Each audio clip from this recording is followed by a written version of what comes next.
दुखी है। और आप कितना भी दान करोगे, कितना भी धर्मादा करोगे, कितनी भी बड़ी बड़ी भवन बनाओगे, जगत का कोई भगवान आपकी सन्मुख देखने को भी तैयार नहीं। यदि आपसे आपके माता पिता पीड़ित है, आपसे आपके माता पिता को संतोष नहीं है, तो पूरा जीवन पानी में गया समझ लो।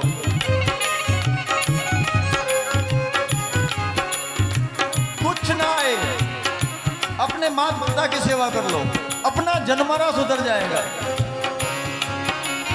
मुहूर्त ना देखो, चौघड़िया ना देखो, अपने माता पिता की शक्ल देख के निकल जाओ, आपका पूरा काम सफल हो जाएगा।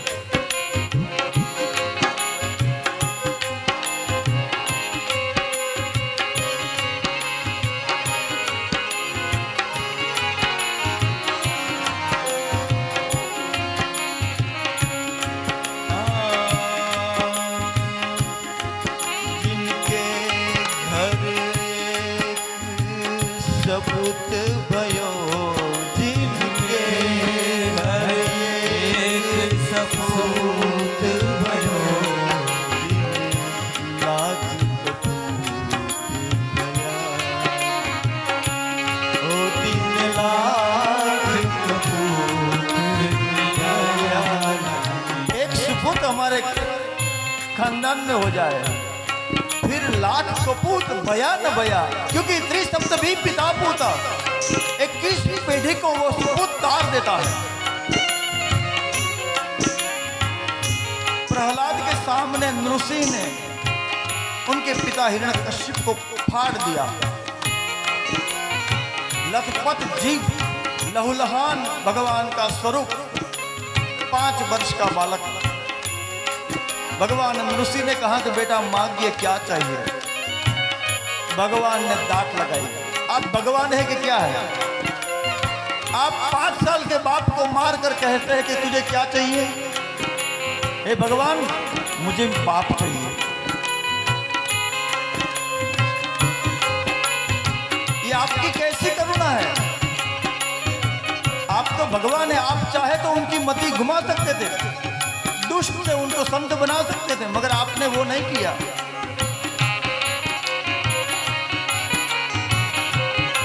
अब ठाकुर जी, मैं आपको प्रार्थना करता हूं कि जैसा भी था वो मेरा बाप था, आप उसको मुक्त कर दीजिए, आप उसको मुक्ति दे दीजिए।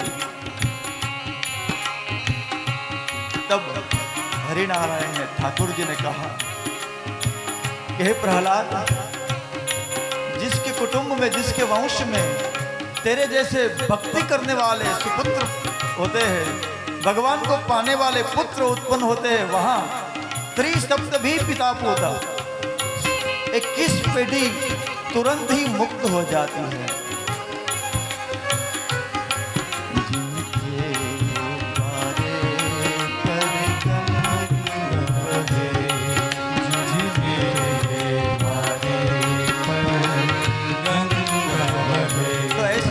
भागवती भगवान शिव कथा गंगा को सूत जी ने स्पष्ट कह दिया। देखिए वेद व्यास की कलम की ताकत।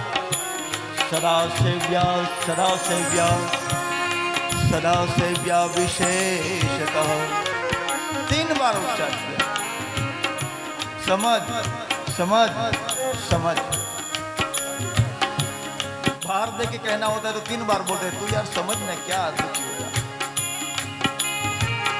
सदा से व्यास, सदा से व्यास, सदा से व्या विशेषतः, एतच्छिव पुराणस्य कथा परम पावनी। इस शिव कथा से जो प्राप्त होगा वो तुझे और कहीं नहीं मिलेगा, क्योंकि वरीवरति ब्रह्मतुल्यम, वरीवरति ब्रह्मतुल्यम, सर्वोपरि गति प्रदम। हे शौनक जी, जो भी आदमी, जो भी व्यक्ति श्रद्धा से भगवान शिव का आश्रय करेगा, वरीवर्ती ब्रह्मतुल्यम, स्वयं भगवान शिव स्वरूप बन जाएगा और सर्वोपरि गति प्रदम, सर्वोत्तम गति को प्राप्त होगा। ऐसी कथा सुनाते सुनाते विदेश्वर संहिता अद्या द्वितीया रुद्र संहिता तृतीया शतरुद्राक्ष्यां कोटिरुद्र चतुर्थिका पंचम्यम् उमा संहिताम् उक्ताम् षष्ठीं कैलास संहिताम् सप्तमी वायवी व्याख्याम् सप्तैव संहिता। सुत जी कहते हैं भगवान शिव के मुख से 1,00,000 श्लोक से एक कथा बनी शिव पुराण, मगर महात्मा वेदव्यास ने उसको संक्षिप्त किया, 24,000 में संक्षिप्त किया, 7 संहिता में इसको विभाजित किया। पुमान अज्ञान सतत्तावत् ब्रह्मदे अस्मिन् भवे मुने यावत् कर्णं गतं नास्ति पुराणं शैव उत्तमम्। हे शौनक, जब तक व्यक्ति के कान में भगवान शिव का नाम नहीं जाता है तब तक वो आदमी, वो व्यक्ति इस पृथ्वी के ऊपर भ्रमित होकर फरता रहता है। किम श्रुतेर्भि बहुते शास्त्रे पुराणेश्च भ्रमावहे। ऐसे भ्रम फैलाने वाले आज के जो शास्त्र है, नई नई कथा है भ्रम उत्पन्न करने वाली, यहाँ भगवान वेदव्यास जी लिखते हैं ऐसी कथा को छोड़कर शैवम पुराणम एकम भी मुक्तिदाने न गर्जति।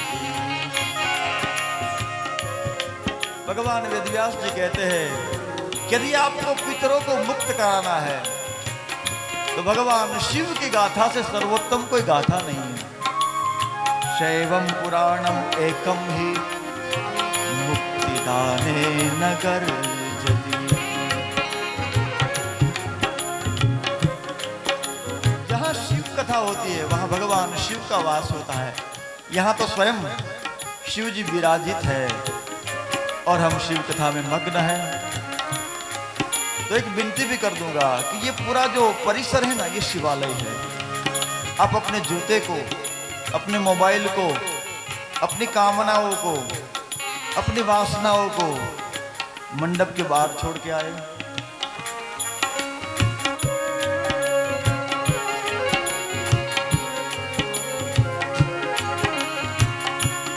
तीर्थभूतम ही तद्गेहम, जहां पर भगवान शिव की कथा होती है वो तीर्थ बन जाता है। और वसताम पापनाशनम, और पाप नाश करने वाले देवताओं का वास हो जाता है।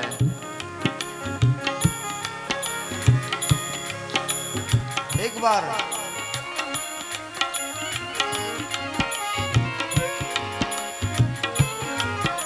नारद जी को भगवान हरिनारायण की जरूरत पड़ गई।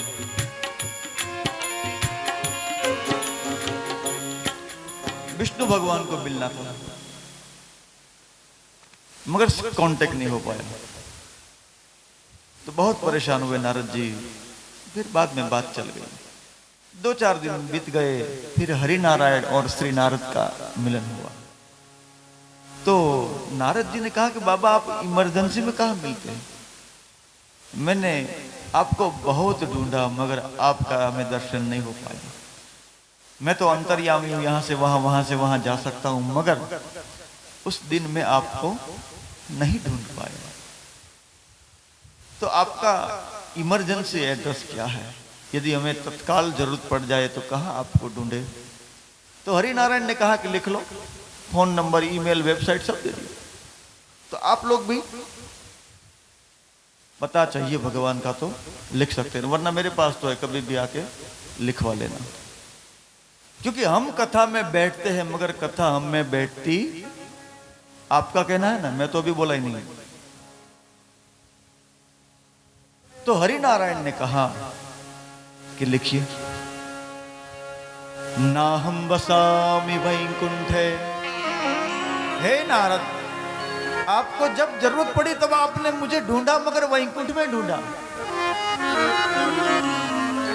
मगर मैं सदा सर्वदा वैकुंठ में नहीं रहता हूं, और वैकुंठ मुझे इतना प्रिय भी नहीं है। नाहं वसामि वैकुंठे योगिनां हृदयेन च। आपने वैकुंठ में चक्कर लगाया, वैकुंठ में नहीं मिला, तो आपने सोचा कि बड़े बड़े योगियों के पास में मैं बैठा हूं, और आपने यात्रा की योगियों की, मगर वहां भी मैं आपको नहीं मिला। नाहं वसामि वैकुंठे योगिनां हृदयेन च। तो अभी लिखो पता, जत्र गायन्ति मद्भक्ता,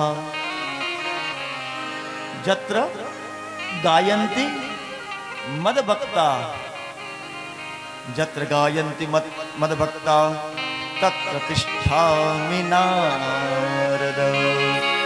श्री कृष्ण गोविंद हरे मुरारी, हे नाथ नारायण वासुदेव। श्री कृष्ण गोविंद हरे मुरारी, हे नाथ नारायण वासुदेव। श्री कृष्ण गोविंद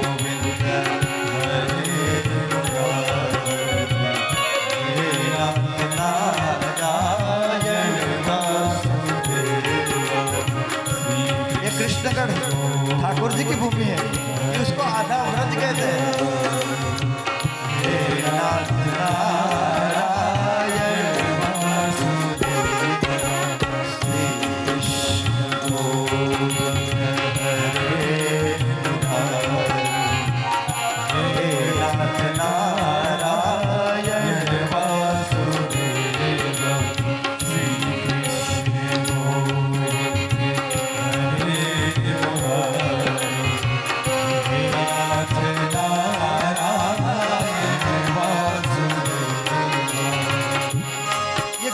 से हमारे मुख से पाप निकलता है। गोपियां क्या करती थी?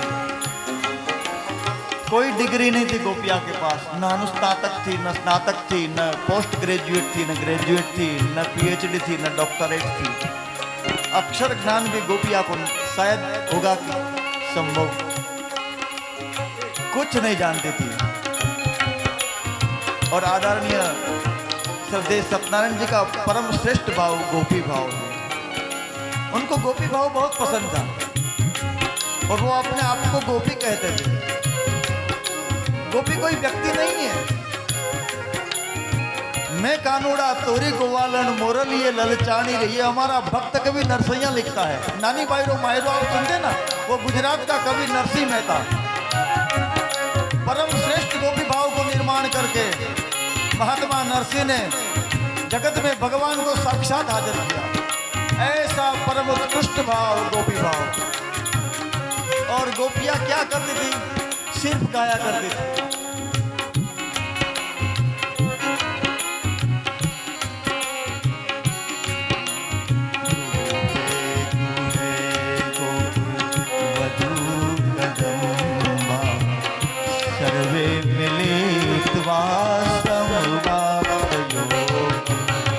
सभी गोपियां मिलती थी और योग करती थी। कौन सा योग? गृहे गृहे गोप वधू कदम्बा। वो जगदम्बा मिलती थी और एक योग करती थी। कौन सा योग?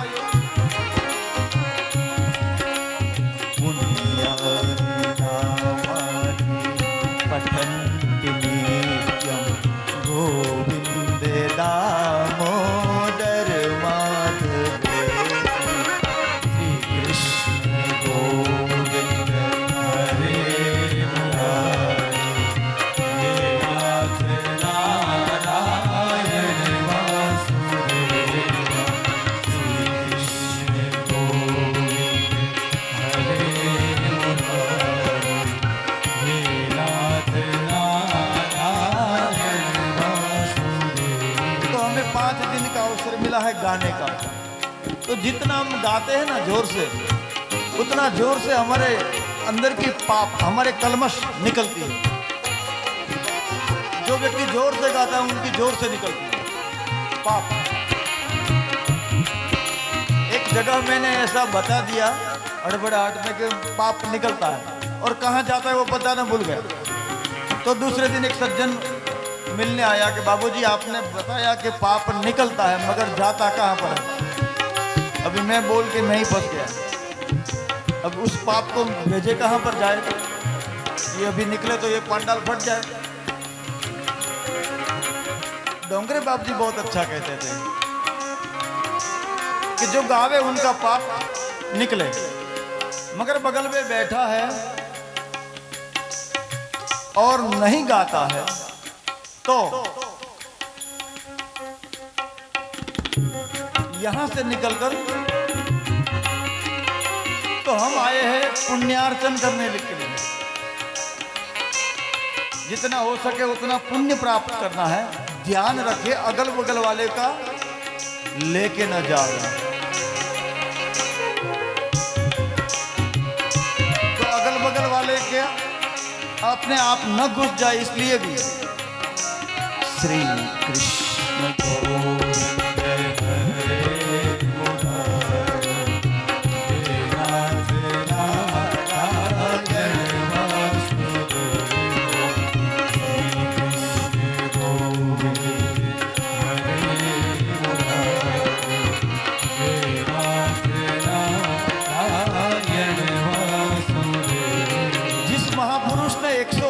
बार श्रीमद् भागवत का पठन किया हो, उस महात्मा के पीछे हम श्री कृष्ण गोविंद दामोदर नहीं गाए तो और क्या गाए? 138 बार श्रीमद् भागवत का अध्ययन, 10 बार श्री रामायण का पाठ और संकल्प श्री महापुराण का। डोंगरे बाप जी बहुत एक अच्छी बात और भी कहते थे, मैं साथ साथ में आपको बता दूं। मैं भूलने वाला आदमी, आप लोग तो नहीं भूलेंगे। कथा में जो सोता है, ये मेरा नहीं, डोंगरे बाप जी कहते थे कि जो कथा में सोते हैं वो सर्प बनते हैं। जो कथा में सोते हैं वो उसको अगला जन्म क्या मिलता है?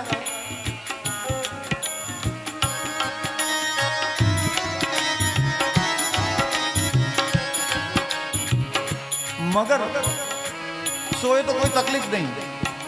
मगर बाप जी, डोंगरे बाप जी ने और एक शब्द कहा कि बगल में बैठा है और उसको जगाए नहीं तो वो मदारी बनता है।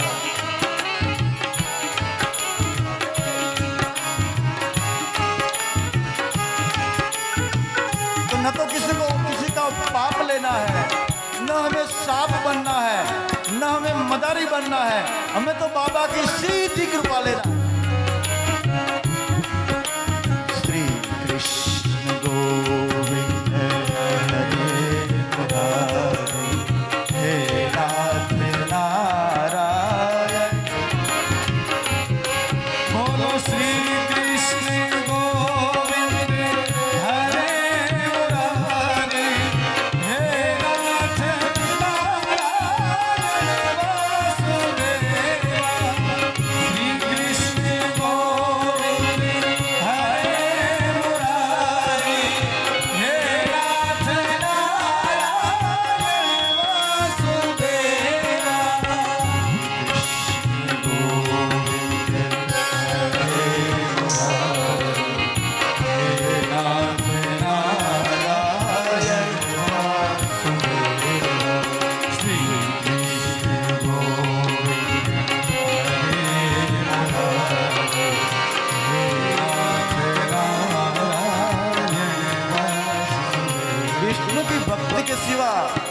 शिव की प्राप्ति संभव ही नहीं है। नमः शिवाय, नमः शिवाय, नमः शिवाय,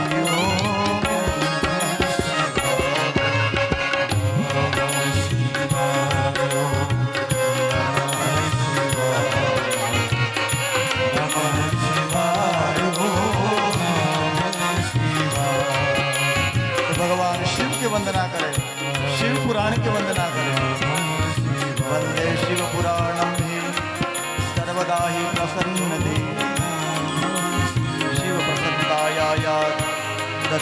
स्वपदयोरति। भगवान शिव के चरणों में हमारा अनुग्रह हो। एतत् कथा समानं न भुवि किंचित परात् परम्।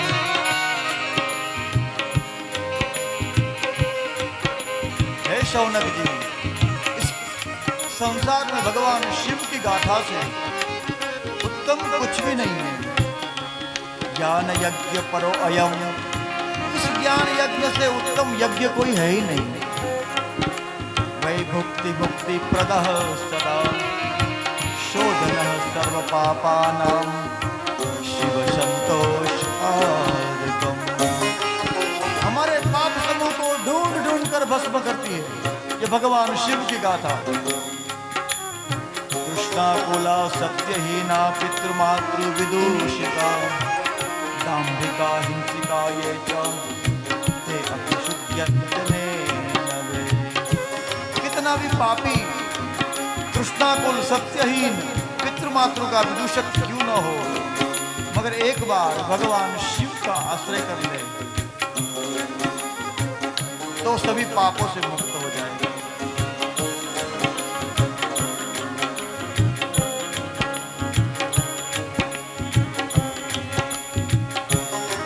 शौनक जी ने कहा कि बाबा, ऐसे कौन से पात्र हो गए जिन्होंने कथा को सुनकर या तो कथा का आश्रय करके अपने आप को मुक्त कर दिया। के शुद्ध्यन्त अनया कृपया कथया पापिनः कलो। कलिकाल में ऐसे कौन से पात्र हो गए जिन्होंने कथा का आश्रय किया और तैर गए। ऐसी कोई इतिहास कथा का वर्णन आप कीजिए। अत्रैव उदारहन्ति इतिहास पुरातनम यस्य श्रवण पाप मात्रेण। सुत जी कहते हैं, मैं आपको एक इतिहास सुनाता हूं, आप इतिहास सुनिए।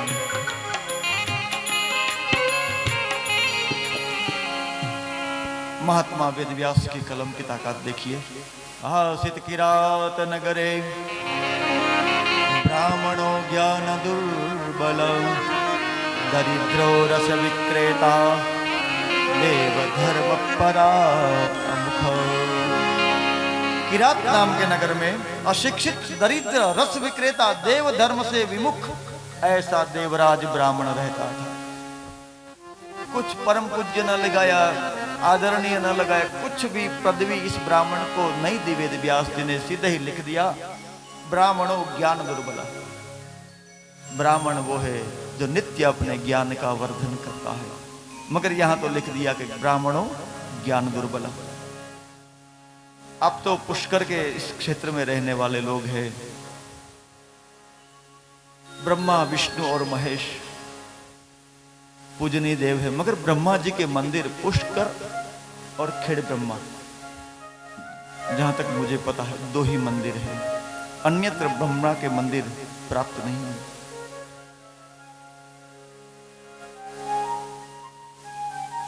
संसार में ब्राह्मण है ना, वो स्वयं ब्रह्मा है। आप माता पिता की सेवा कर ले, गाय की सेवा कर ले, उसके बाद आपको मौका मिले तो एक ब्राह्मण देवता का कुटुंब एडप्ट कर ले, एक ब्राह्मण के परिवार की सेवा कर ले, ब्राह्मण की कृपा मिल जाएगी तो आपका जन्मारा सुधर जाएगा। ब्राह्मणोश्च मुखमा सिद्ध बाहु, भगवान का विराट का जो वर्णन है उसमें आपको भगवान को जिमाना है, आप ब्राह्मण को जिमाइए, भगवान प्रसन्न हो गए। भगवान का मुख ब्राह्मण है। भगवान ने भी स्वयं गाय और ब्राह्मणों की सेवा की। राम का परिचय दिया तो भगवान राम जी कैसे थे? गोद्विज घेनु संत हितकारी कृपा सिंधु मनुष्य तनुधारी।